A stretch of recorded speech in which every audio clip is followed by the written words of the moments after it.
Hey, what's up, everybody? It's your boy G. Hey, man, let's get into it. Daredevil episode 9, season finale. Super pumped what season 2 is going to have to bring. If you saw my instant reaction, didn't really get into much detail. Wanted to save it, of course, for this video here. But man, super pumped. So let's get into it, guys. All right. But before we get into it, guys, please like, subscribe, and continue just to enjoy more fun videos just talking about some of our favorite movie and TV shows. All right, guys. So hey, go ahead and hit that like button, hit that subscribe button, and let's get to it. All right. Man, what a great episode. I thought it was I thought it was a great follow up to, of course, last week's episode, which just left us in so much suspense. Matt taking a bullet for Kingpin, falling to the ground. We see just everybody around him. Man, we were like, man, where the heck is this gonna go in the next episode? Well, oh man, a lot to unpack, guys, but great episode, man. I mean, I just want to go before I get into talking about what happened in this episode. I just want to go ahead and just make a claim right here and now. This Daredevil Born Again show that Marvel has done, announced a couple years ago, bringing back the original cast. This was one of the best decisions that Marvel has decided to go with. By far the best project that I think Marvel has done since the Endgame. Didn't even necessarily need all these big name characters to come on in and world building and making sure everything is connected. This was just a Daredevil story with the Daredevil characters that we all love from that Netflix series, and just really just adding on to what made that show great. I'm so glad they decided to go in that direction and not try to change it up like they initially planned, because we got a great season, guys. I mean, I thought every episode got better, but these last two episodes, 8 and 9, come on, man. Let's just be real. Some of the best television that we've seen all year. Easily, right? But hey, all right, so let's talk about this episode, right? So we start off, Matt's laying there, he just got shot, being rushed to the hospital. Then we, of course, see Bullseye. It looks like in the past, of course, he's at a mental institution getting pilled up. Looks completely different than of course, he normally looks. Just from his psyche alone, you could tell he's a totally different person, almost zombie-like, you can say, due to the meds. And we all know that kind of what happens when you go to those places. Especially if you don't need those meds, right? So he was pretty much a walking zombie. Gets visited by Vanessa Fisk, and Vanessa Fisk asks him to do a job.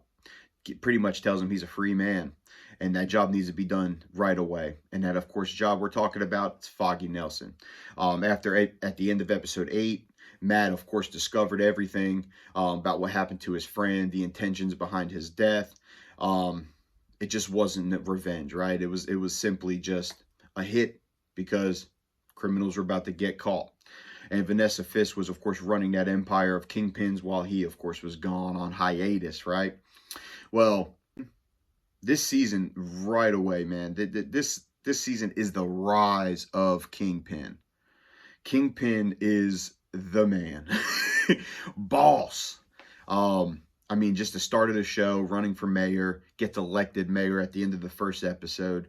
But this man has just made an incredible power play. Now he is in control. Now he is the mayor. Now he's talking about he can funnel billions through this and that. I mean, just a criminal mastermind. But his intentions are he wants to save the city. Now, remember, the best villains are the ones that believe that they are saving, right? Similar to Thanos. Thanos was like, I'm saving the world by eliminating half of it. Well, Kingpin is like, I need to save the city, and by doing this and by doing that. It's awesome, man. I'm like you heard in my instant reaction, man. I'm getting Empire Strikes Back type vibes from this first season. The bad guys won, guys. The bad guys won this season. There's a part in there, right, where it shows Kingpin I mean, he just has control of this whole city now. And he has control of this task force. Well, so it shows him talking to Commissioner. The Commissioner, of course, has been fighting back on everything that he does, but he's just trying to stay alive, right? Well, this episode, Kingpin just really don't care anymore. let's go ahead and let's get rid of him. And he does by squeezing his head off. Check it out. Insane, guys. This is actually the comic book picture. I did the real picture was very graphic, but if you watched it, you know what happens. But so he's sending this task force, his pretty much his own army. He's going after Matt Murdock, not Daredevil. Matt Murdock, which we all know is Daredevil, which that's pretty ballsy, right? So as his task force is sent to kill Matt in the hospital, you see his, well, I'm sorry, not his task force. My apologies. His guy, his little British, his little assistant guy, the one that he keeps sending to do a lot of dirty work, the one that shot that guy in the head that was going to come kill him at the, kill that Luca guy that was going to come shoot him at the restaurant, right? So he sends him to the hospital to, of course, eliminate Matt. And he thinks he does. It looks like he does, right? Well, Matt escaped. Thanks to Frank Castle, baby. Punisher came back. Come on, guys. We know he was going to come back eventually, especially the task force wearing vests with his symbol on it, tarnishing his reputation as pretty much just the ruthless vigilante that he is. So not only does Frank come back, he's pretty much talking his stuff, man. He's like, hey, these guys come through that door, Matt. He goes, I'm not playing with them. He goes, I'm going to go ahead and fill them up with lead. Man, John Berthenol as Frank Castle, man, is one of the best castings. I mean, let's just be real. The Netflix show did phenomenal casting across the board. Kingpin, Daredevil, Punisher. I mean, just even the low-level characters, Karen and Foggy. I mean, these were just great actors they chose to play these characters. And I think that each of these characters being played by these actors, this is some of their best work. Let's just be real. I think John Berthenol is Punisher, and Punisher is John Berthenol. That's how well he plays this character. So I'm going to show you guys a pretty cool clip. This is one of the first team-ups that we get of Daredevil and Punisher. This is what happens, man, when you try to come and attack Daredevil and he's got his buddy with him. Let's check this clip out, guys.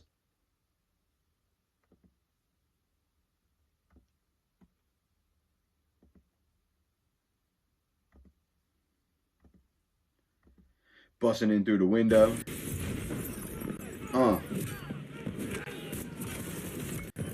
Punisher, baby. Look, I love the gore, guys. They said they weren't going to shy back on it.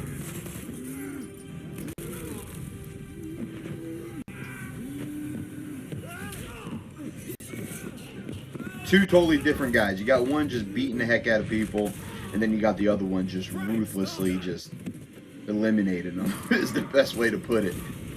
Oh, man, he got shot. Man, Daredevil's fighting with one arm, guys. He got shot. He's fighting with one arm right now.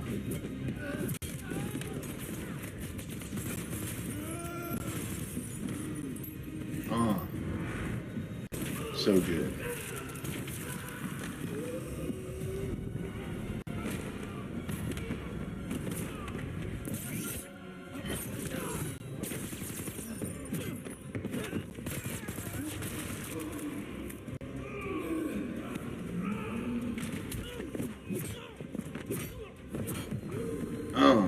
I'm not shying back on that gore at all, I tell you that.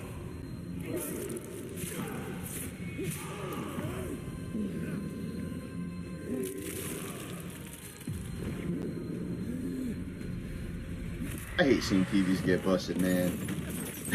I don't know why.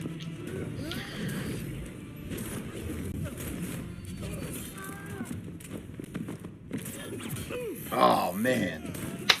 Man, what a cool fight scene that was, man. That brought back that Daredevil this season. They didn't really shy back on the action. I thought they did a great job, you know, pretty much translating from the Netflix show to, of course, this Born Again new series here through Disney Plus. But man, cool fight scene. So Task Force just getting eliminated little by little. So they sit there to kick those guys' tail. Now here's a pretty cool picture. I thought, man, I had to save this. Look at this cool picture right here. Daredevil and Punisher together. But with see their spotlights hit them, Karen shows up. We haven't seen Karen since the first episode, ever since what happened with Foggy. And then they, of course, were talking in a courtroom a few minutes afterwards, right? About midway through episode 1. Well, she's back now. And I mean, let's just be real, guys. This is the love of Matt's life. Earlier in the show, when he woke up, he said Karen, but it was actually his girlfriend. Imagine how she felt.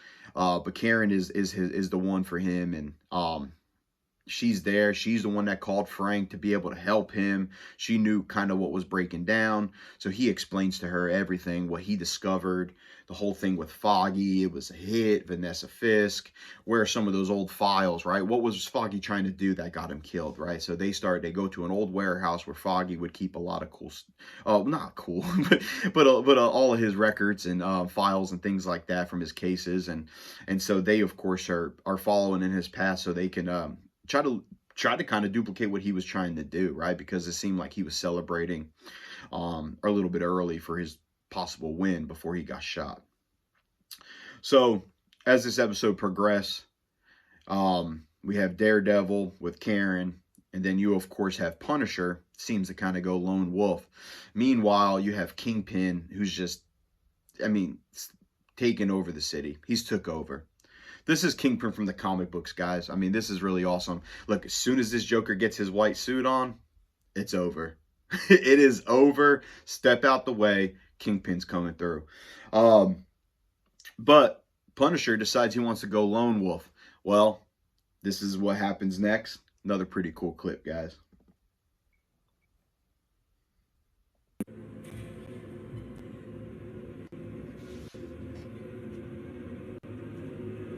Man, what a pretty cool shot right there. I love the mask where I love his vest where it's like half of it's on and then half of it's faded. That's pretty sick looking. So he's gonna take on these Jokers by himself. Don't mess with the Punisher now. That was my same reaction. He was like, oh shit.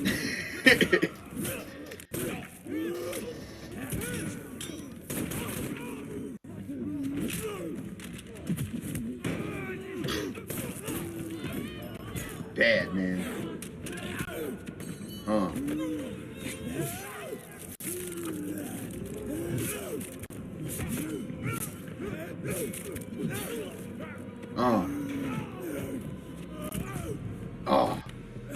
Now, they did say non-lethals only.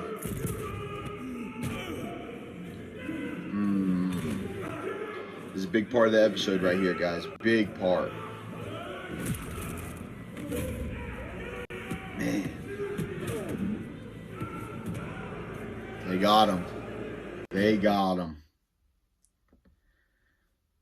So with his choice to go lone wolf, now he gets captured by the task force. Not killed by the task force because it follows up the guy who, the one that Aola was fighting in the subway, the one that lived. He has a huge admiration, apparently, for the Punisher. And he's, of course, trying to say, we could work as a team. Come join our task force. All the things you do, you can have the freedom to do with us. But Frank, of course, you know, being his prideful self, I mean, in hell, who the hell wants to join those bastards anyway? And he said, anybody who admire me, he said, you're sick. You shouldn't admire him. He's like, you don't understand his pain. Man. Going back to what brings the Punisher to Punisher. The man just carries in a massive amount of pain with him due to his family being killed like they were. But, so he's taken, and of course, Daredevil knows about this, wants to save his friend. So you see, the city is shut down. Now you have him and Karen are sitting outside by this boat, of course, where there's an army, pretty much, an army of Kingpin's police. And he's sitting there, and he's pretty much suicide if he were to go in. Karen tells him, it's suicide, man. Don't do it. Just don't do it. She's like, we lost. We lost. So he has an army. Daredevil says, time for us to build an army. Let's go. What I take from that, guys, I don't know about you. I'm thinking Jessica Jones. I'm thinking Luke Cage. I'm thinking Iron Fist. Hell, to be honest, guys, this is New York City. New York City being shut down the way it was. all the electricity cut. You have a mayor who's an evil man who has just total control of everything. Wouldn't I think that one of New York's best heroes would possibly show up? I mean, maybe I'm crazy to think that, especially for a TV series, but come on, man. I would love to see Spider-Man. I mean, this is the perfect opportunity for Spider-Man to truly team up with Daredevil and Punisher and these characters. I mean, there's a huge threat to New York City. Why wouldn't Spider-Man join? But that's maybe just wishful thinking. But as we progress, this is pretty much the end. Like I said, Empire Strikes Back feels. You have Kingpin, who's now the Emperor, controlling this entire city, and he announces that he has martial law. So guess what?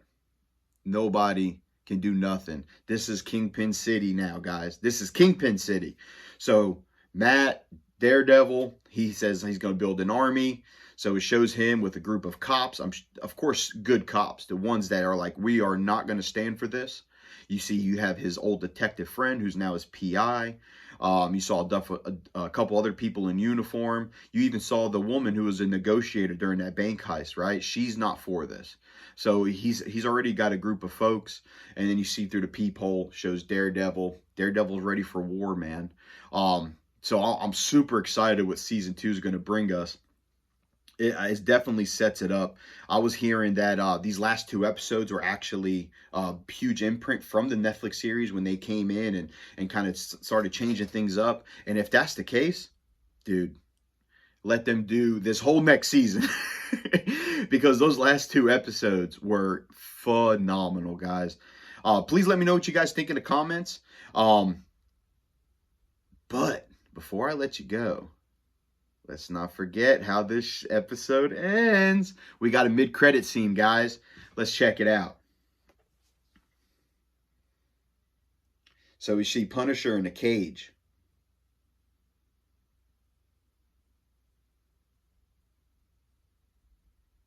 Shows him talking to a guy.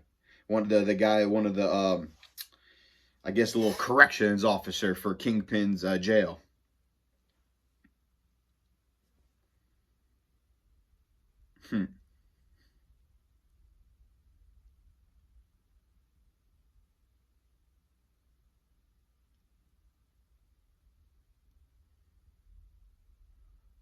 I'm from Jersey, too.